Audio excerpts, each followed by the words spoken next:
Hi viewers. இன்னைக்கு April 25 Mahanadi serial என்னாச்சுன்னு சொல்லி பார்க்கலாம்க்கு முன்னாடி சேனல் சப்ஸ்கிரைப் பண்ணாதவங்க மறக்காம சப்ஸ்கிரைப் பண்ணுங்க. இன்னைக்கு என்ன அப்படின்னு சொல்லி பார்த்தீங்கன்னா, இங்க வந்து சாரதா வந்து காவேரிக்கும் விஜய்க்கும் வந்து ட்ரெஸ் எடுத்திருக்காங்க. அதை வந்து எங்க வீட்ல எல்லாத்தையும் காட்டிட்டு இருக்கும்போது கங்காவும் குமரனும் அதை பார்த்து நல்லா இருக்கு அப்படின்னு சொல்லிட்டு இருக்காங்க. இப்போ சாரதா கேக்குறாங்க, நீங்களும் கல்லையில வர்றீங்கல்ல அப்படின்னு. அப்ப குமரன் வந்து அப்படியே கங்காவை பாக்குறாரு. கங்கா என்ன சொல்றாருன்னா, இல்ல நாங்க வரல, நீங்க மட்டும் போயிட்டு வாங்க அப்படின்னு. இடி உன் ஃபங்க்ஷனுக்கு அவ வந்தால அப்படின்னு சொல்லி கேக்குறாங்க. ஆனா கங்கா வந்து இல்ல நான் வரல, அங்க வந்து என் புருஷனை மதிக்கவே மாட்டாங்க. இப்ப கூட காவேரி என் புருஷனோட இங்க வந்தா நம்ம எல்லாரும் மரியாதை கொடுப்போம். ஆனா அவங்க வீட்டுல அப்படி இல்லைன்னு இப்ப குமரன் என்ன சொல்றான்னா, அப்ப நீ மட்டும் போயிட்டு வா, நான் வரலங்கிறாரு. ஆனா கங்கா வந்து நான் வரவே மாட்டேங்கிறாங்க. இப்ப வீட்டுல இங்க தாத்தா பாட்டி எல்லாருமா உட்காந்து நாளைக்கு ஃபங்க்ஷன் பத்தி பேசிட்டு இருக்காங்க. எப்பவும் நம்ம சொல்ற கேட்டரிங்ல தான் சொல்லியிருக்கோம் அப்படின்னு. அப்ப தாத்தா என்ன சொல்றாருன்னா, எப்பவுமே விஜய்க்கு ஒரு ஃபங்க்ஷன்னா நமக்கு ரொம்ப சந்தோஷமா இருக்குல்ல அப்படின்னு.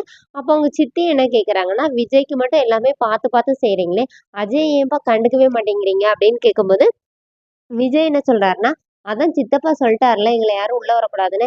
அதுவும் இல்லாம காவேரி வீட்ல இருந்து யார் வந்தாலுமே சித்தப்பா ரொம்ப இதா பேசுறாரு, காவேரியையும் மதிக்கிறதே இல்ல அப்படின்னு சொல்லி விஜய் சொல்றாரு. அந்த ஸ்டெப்ஸ்ல இருந்து அப்பதான் காவேரி இறங்கி வராங்க.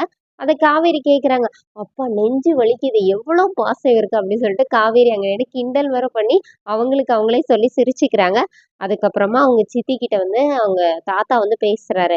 இந்த மாதிரி அஜய்க்கு வந்து அம்மா அப்பாவா நீங்க இருக்கிறீங்க, ஆனா விஜய்க்கு எல்லாமே நாங்க தானமா செய்யணும் அப்படின்னு. அப்புறம் பாட்டி தூக்கம் வருதுன்னு போயிடுறாங்க, அவங்க சித்தியும் போயிடுறாங்க. இப்ப தாத்தா மட்டும் விஜய் கிட்ட வந்து எனக்கு ரொம்ப சந்தோஷமா இருக்குடா அப்படின்னு சொல்லி பேசிட்டு இருக்கும்போதே காவேரி வராங்க. என்ன தாத்தாவும் பேரனும் ரொமான்ஸ் பண்ணிட்டு இருக்கீங்களா, நான் இடையில வந்துட்டேனா அப்படின்னு. அப்ப தாத்தா என்ன சொல்றாருன்னா, முன்னாடினா நீ கல்யாணம் முடிஞ்சு காவேரியை கூட்டிட்டு வந்தப்போ அவ கூட சண்டை போட்டுட்டே இருப்பா, அப்ப எனக்கு பயமா இருக்கும்டா. ஆனா இப்ப நீங்க 2 பேரும் இருக்கிறத பார்த்து எனக்கு ரொம்ப சந்தோஷமா இருக்குது. சீக்கிரமா எனக்கு வந்து ஒரு பேரனையோ பேத்தியோ பெத்து கொடுங்கடா அப்படின்னு சொல்லிட்டு தாத்தா போனோடனே இப்ப விஜய் என்ன சொல்றாருன்னா, நம்ம விலகி இருந்தோம்னா தாத்தா கவலைப்படுவாருன்னு கொஞ்சம் க்ளோஸா இருக்கிற மாதிரி காட்டினா தாத்தா வேற என்னமோ நினைக்கிறாரு. இதெல்லாம் நடக்காதுன்னு நினைக்கும் போது என்ன செய்ய போறாரோ தெரியலன்னு சொல்லிட்டு விஜய் ரூமுக்கு போயிடுறாரு.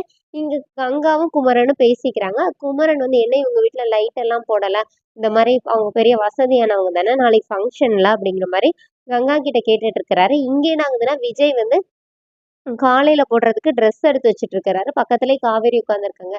என்னங்க பண்ணிட்டு இருக்கீங்கன்னோடனே, நாளைக்கு ஃபங்க்ஷனுக்கு நீ ட்ரெஸ் எல்லாம் எடுத்து வச்சு ரெடி ஆகலையானோடனே, எங்க வீட்டுல தானே ஃபங்க்ஷன், காலையில எழுந்துச்சு கிளம்ப வேண்டியதானே.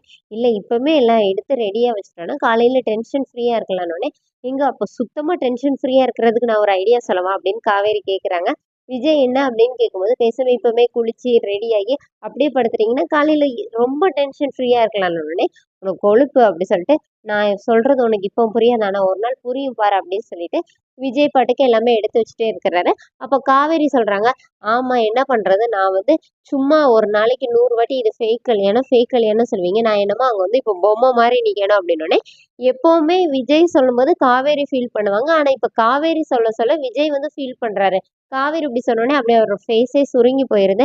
பின்ன என்னங்க உங்க வீட்டுல உள்ளவங்க சந்தோஷத்துக்காக இந்த மாதிரி நீங்க ஃபங்க்ஷன் நடத்தணும்னு நினைக்கிறீங்க, ஆனா எங்க வீட்டுல உள்ளவங்கள வந்தா ஒரு வாட்டி சிரிக்க வச்சு செய்றீங்களா? என்ன பண்றது? இந்த இந்த இது 8 மாசம் முடியிற வரைக்கும் ட்ராமா அப்படின்னு சொன்னோனே, நான் அந்த புது குரங்கு மாரி நான் இது பண்ணிட்டே இருக்கணும் அப்படிங்கிற மாரி காவேரி ரொம்ப ஃபீல் பண்ணி பேசுறாங்க. அப்புறமா விஜய் வந்து நீ ரொம்ப பேசுற, இந்தா தண்ணி குடின்னு சொல்லி குடுக்குறாரு. அப்புறமா போன பிறகு என்ன செய்ய போறாளோ அப்படின்னு சொல்லிட்டு விஜய் நினைக்கிறாரு. இங்க என்ன ஆகுதுன்னா, கங்கா காலையில அவங்க வந்து எங்கேயோ கிளம்புறாங்க. இத பார்த்துட்டு காவேரி ஓடி போய் அழுறாங்க. அக்கா நீ போகாத, நீ ஃபங்க்ஷனுக்கு வாக்கா, எனக்கு யாருமே இல்ல, நான் இந்த மாதிரி பொம்மை மாதிரி போய் நிக்கணும், நீ வாக்கான்னு சொல்லி ரொம்ப ஃபீல் பண்ணி அழுது கூப்பிடுறாங்க. அப்ப குமரன் என்ன சொல்றாருன்னா, இப்ப நாங்க கோயிலுக்கு தாம்மா போறோம், போயிட்டு அப்படின்னு சொல்லிட்டு அப்படியே நிப்பாட்டுறாரு. கங்கா நீங்க போங்கங்க, நம்ம போக வேணாம் ஃபங்க்ஷனுக்கு அப்படிங்கிற மாதிரி சொல்லி குமரனை கூட்டிட்டு போயிடுறாங்க. பாவமா காவேரி அங்க நின்று அழுதுட்டே நிக்கிறாங்க. அதோட என்னோட எபிசோட் ரன் பண்ணியிருக்காங்க. தேங்க்யூ.